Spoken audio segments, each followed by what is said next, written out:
ఇక హరికృష్ణ కింద కూర్చొని తినడం చూసిన విహారీ డైనింగ్ టేబుల్ మీదకి తీసుకొస్తే వాడిది మన స్థాయి కాదు.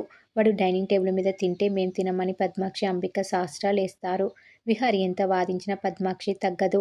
దాంతో క్రిష్ కిందే తింటాను అంటాడు. విహారీ సరే అని తను కూడా ఓ ప్లేట్లో భోజనం పెట్టుకొని క్రిష్తో పాటు కిందే కూర్చొని తింటాడు. అందరూ ఒక్కసారిగా షాక్ అయిపోతారు. నేను కూడా కిందే కూర్చొని తింటాను నాన్న అని సిరి కూడా విహారీ క్రిష్ల పక్కన వెళ్ళి కూర్చుంటుంది. సిరి ఇక క్రిష్ సరిగ్గా కలుపుకోలేకపోవడంతో విహారీ ముద్ద కలిపి తినిపిస్తాడు. ఇక విహారీ తినిపిస్తుంటే క్రిష్ ఏడుస్తాడు. ఇక పద్మాక్షి వాళ్ళు అక్కడి నుంచి వెళ్ళిపోతారు. ఇక మరోవైపు శకుంతలతో తన మనుషులు అక్క మనం ఎంత జాగ్రత్తగా ఉన్నా సాక్ష్యం దొరికితే మన పరిస్థితి ఏంటి అనుకుంటారు. విషయం తెలుసుకుందామని మరి కొందరు రౌడీలకు కాల్ చేస్తే తీయరు. ఇంతలో విహారీ శకుంతల దగ్గరికి వస్తాడు. వస్తూ వస్తూ రౌడీని ఒకటి తంతాడు. ఏయ్ నువ్వెందుకొచ్చావు ఇక్కడికి అని శకుంతల అడిగితే సిరిని ఏం చేశావు మర్యాదగా చెప్తావా లేదా అని విహారీ శకుంతల మీదకు చెయ్యెత్తుతాడు. ఆడదానివని వదిలేస్తున్నా. అసలు నువ్వు ఆడదానివేనా?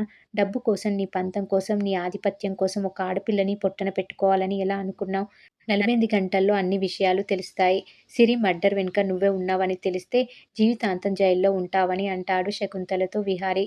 సార్ ప్రాణాలు తీసేంత దుర్మార్గురాలిని కాదు అని శకుంతల అంటుంది.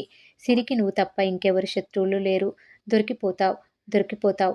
జీవితాంతం జైల్లో ఊచలు లెక్క పెడతావని విహారీ అంటాడు.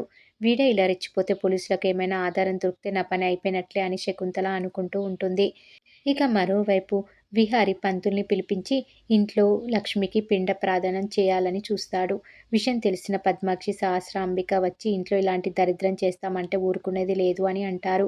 యమున విహారీకి సపోర్ట్ చేస్తే యమునని కూడా పద్మాక్షి తిడుతుంది. దాంతో చెరువు దగ్గర పిండ ప్రార్థన చేయడానికి విహారీ, క్రిష్, సిరి, యమున, పండు వెళ్తారు. కార్యక్రమం జరుగుతూ ఉంటే జేడి, కేడి, సంధ్య అక్కడికి వస్తారు.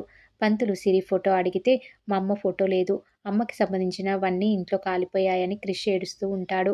ఫోటో లేకుండా పిండ ప్రదానం ఎలా చేస్తామని పంతులు అంటే విహారీ ఓ పలక తెచ్చి దాని మీద అమ్మ అని రాస్తాడు.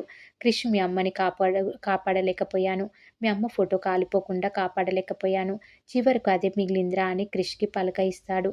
అమ్మ అని రాసున్న పలకకి పూలదండ వేసి పిండ ప్రదానం చేస్తారు. ఆ సీన్ చూస్తే ఏడుపు రాక మానదు. క్రిష్ ఏడుస్తూ ఉంటే విహారీ దగ్గరుండి క్రిష్తో కలిసి పిండ ప్రార్థన చేస్తారు. లక్ష్మికి పిండ ప్రార్థనం అని విహారీకి తెలియకపోయినా అన్ని తన చేతులతోనే చేస్తాడు. తర్వాత విహారీ చెరువు దగ్గరికి వెళ్ళి పిండాల్ని క్రిష్తో వదిలిస్తాడు. పిండాల్ని నీటితో వదులుతూ క్రిష్ చాలా ఏడుస్తూ ఉంటాడు. క్రిష్ని చూసి విహారీ కూడా ఏడుస్తూ ఉంటాడు. మరి ఏం జరగబోతుంది అనేది రాబోయే ఎపిసోడ్లో తెలుసుకుందాం.